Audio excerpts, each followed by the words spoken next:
Mad Movies 58, mars 1989. Deux grands noms en couverture, David Cronenberg et John Carpenter. Carpenter dont le formidable Invasion Los Angeles sort en avril et qui écope logiquement de 4 pleines pages. Toulek, le seul à pousser jusqu'au 6 dans les avis chiffrés, signe une critique admirative à la fois d'un point de vue artistique et sous un angle politique. 2 pages s'intéressent ensuite au cas de Roddy Piper, ancien catcheur qui ne parviendra jamais par la suite à confirmer l'essai de The Live.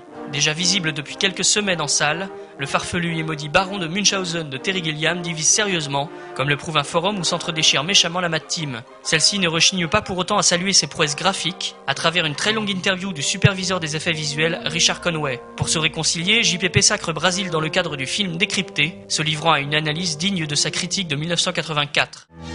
Babe, you've got to try the movie star. She's unbelievable. Doctor, you've cured me. You mean to say there's 2 of them? They're twins, dear. I think we should drop her, Beth. You drop her. I'm in love with her. Can't be love if it does this to you, can it? Doctor, I think there's something wrong with you. Patients are getting strange. What are they? We're working on mutant women. From David Cronenberg, who in The Fly made the fantastic real. Get him out of here! Radical technology was required. Something radical is definitely required. Now, David Cronenberg makes reality the ultimate fantasy.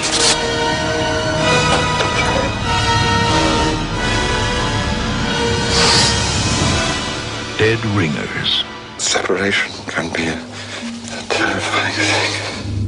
David Cronenberg, qui vient de mettre tout le monde à genoux avec Faux Semblant, Grand Prix du dernier festival d'Avoriaz, est à l'honneur de ce numéro 58. Il accepte déjà de se livrer à une longue interview, ce qui est rare, dans laquelle il revient sur ses débuts de carrière, ses thèmes de prédilection, son rapport aux acteurs, et évoque même le prochain Cabal de Clive Barker. Comme si ça ne suffisait pas, Jean-Michel Longo signe un dossier de 4 pages, décryptant chronologiquement mais avec pertinence une filmographie alors irréprochable. Des reproches, on pourrait en faire la mouche 2.